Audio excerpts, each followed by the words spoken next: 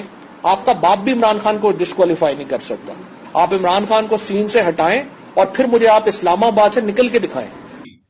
ناظرین، یہ مطلب اس سے پہلے بھی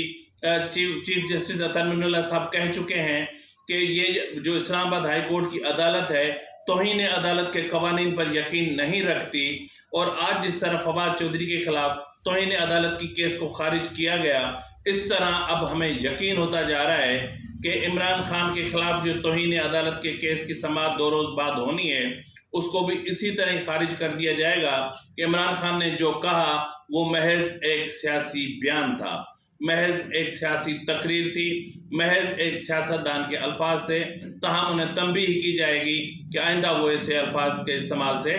گریز کریں، کیونکہ جو سچویشن ہمارے سامنے ہے وہ ہم دیکھ رہے ہیں۔ لیکن عمران خان کے خلاف، عمران خان کے لیے یا پی ٹی آئی کے لیے تو ایک پیمانہ ہے، لیکن دوسری طرف رانا شمیم کو توہین عدالت کیس میں ظاہر ہے اس کا کیس تھوڑا سا ڈیفرنٹ ہے، لیکن پھر بھی توہین عدالت کا کیس ہے اور اس میں ان کو شواہد کی فہرست پیش کرنے کے لیے حکم جاری کیا گیا ہے۔ ناظرین، پی ٹی آئی رہنما عمران خان کے خلاف 780A کے تحت جو مقدمہ درج ہوا تھا، اس مقدمے کو کے اخراج کے حوالے سے یا اس FIR کو ختم کرنے کے حوالے سے اسلام آباد ہائی کورٹ میں جو پٹیشن دائر کی گئی تھی اس پٹیشن کو یعنی اس درخواست کو خارج کر دیا گیا ہے، اور جو اس کیس کے انویسٹیگیشن آفیسر ہیں ان سے کہا گیا ہے کہ وہ عمران خان کا بیان قلم بند کریں، اور اس حوالے سے عمران خان کو حکم جاری کیا گیا ہے کہ وہ جو اس کیس کے انویسٹیگیشن آفیسر ہیں اس کے سامنے پیش ہوں یا پھر ان کو خود تک رسائی دیں اور اپنا بیان قلم بند کروائیں۔ ناظرین، عدالت میں یہ کہا گیا کہ بنی گالہ کے جو محافظین ہیں وہ انویسٹیگیشن آفیسر کو عمران خان تک رسائی نہیں دے رہے، تو جس پر چیف جسٹس اطہر من اللہ نے کہا کہ اگر رسائی نہیں دے رہے تو پھر قانون اپنا راستہ خود بنائے گا۔ ناظرین، اس سماعت کے دوران JIT بنانے کی جو ایک جو تجویز دی گئی تھی اس کو بھی مسترد کر دیا گیا، اور جو انویسٹیگیشن آفیسر ہے اس کو باؤنڈ کر دیا گیا کہ وہ جو ہے وہ چالان پیش نہیں کر سکتے جب تک کہ عمران خان کا بیان قلم بند کرنے کے بعد، اور جو 780A کے حوالے سے جو قانون ہے اس کے اور اس کے حوالے سے جو آئین میں شکیں ہیں ان کی، اور اس کے حوالے سے جتنے بھی قوانین ہیں ان کا ایمانداری سے جائزہ لینے کے بعد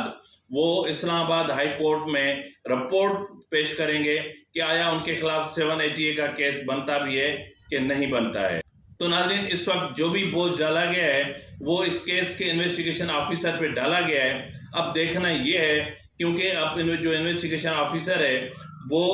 جو ہے وہ اب جو اس کیس کی آئندہ سماعت ہوگی انسداد دہشت گردی کی عدالت میں، اس میں چالان پیش نہیں کر سکیں گے، تو یقیناً عمران خان کو وہاں سے بھی انٹیریم بیل مل جائے گی۔ تاہم اس وقت تک تمام ادارے PTI اور عمران خان کے خلاف بے بس ہو چکے ہیں۔ تمام اداروں نے گھٹنے ٹیک دیے ہیں، تمام اداروں نے ہتھیار پھینک دیے ہیں۔ اب سمجھ لیں کہ یہ ملک اور اس ملک کا جو نظام ہے وہ سارا عمران خان کے رحم و کرم پہ چل رہا ہے۔ بہت افسوس کی بات ہے کہ ISPR کی طرف سے جو کہا گیا اس کے بعد یہ کہا جانا کہ بھاڑ میں جائے تمہارا غصہ، اور اس پر ٹرینڈ چلائے جائیں، اور ISPR کو اور ہمارے ملک کے جو دفاعی ادارے ہیں ان کو ان کی تذلیل کی جائے، ان کی توہین کی جائے، ان کے خلاف ایک گھٹیا اور ایک واہیات قسم کے الفاظ استعمال کیے جائیں، اس کے باوجود اگر ادارے خاموش ہوں تو پھر کیا کر سکتے ہیں؟ اگر عدالتیں خاموش ہوں تو پھر کیا کر سکتے ہیں؟ اگر تمام ادارے بے بس، لاچار، کمزور اور ناتواں ہوں تو کیا کر سکتے ہیں؟ اس ملک کا اگر قانون ناتواں ہو تو کیا کر سکتے ہیں؟ ایسے شخص کا نہ تو آئین کچھ بگاڑ سکتا ہے، نہ قانون کچھ بگاڑ سکتا ہے، کیونکہ وہ بہت بڑا مقبول لیڈر ہے۔ عدالت ایک چیف جسٹس نے اسی چور کو،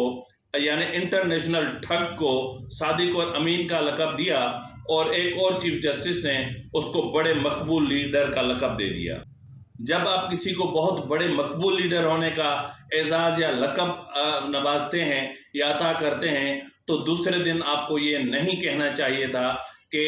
جو ہے وہ عمران خان نے جو فیصل آباد کے جلسے میں کہا وہ قابل افسوس ہے، اور کیا اس طرح ہوتا ہے، یہ ہوتا ہے، اس طرح نہیں کہنا چاہیے تھا، کیونکہ وہ آپ کے بقول وہ بہت بڑے لیڈر ہیں۔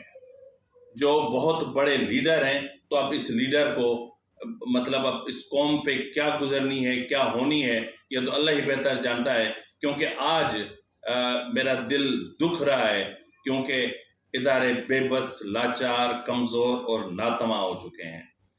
اس کا کوئی قانون، کوئی آئین، کوئی ادارہ کچھ نہیں بگاڑ سکتا۔ وہ جس کو چاہے گالم گلوچ کرے، وہ جس کی چاہے تذلیل کرے، وہ جس کی چاہے توہین کرے، وہ چاہے تو شہداء کے لہو کی توہین کرے، وہ چاہے تو ہمارے وطن پہ ایٹم بم گرانے کی دھمکیاں دے، وہ چاہے تو ہمارے ملک کو 3 حصوں میں تقسیم کرنے کی دھمکیاں دیں، وہ چاہیں تو ہمارے ملک میں 37 صوبے بنانے کی باتیں کریں، وہ چاہیں تو ججز کو برا بھلا کہیں، وہ چاہیں تو لیڈی جج کو کھلم کھلا دھمکی دیں، وہ چاہیں تو آئی جی اور ڈی آئی جی کو دھمکی دیں، وہ چاہیں تو فوج کو میر جعفر، میر صادق، نیوٹرل، جانور اور غدار کہیں۔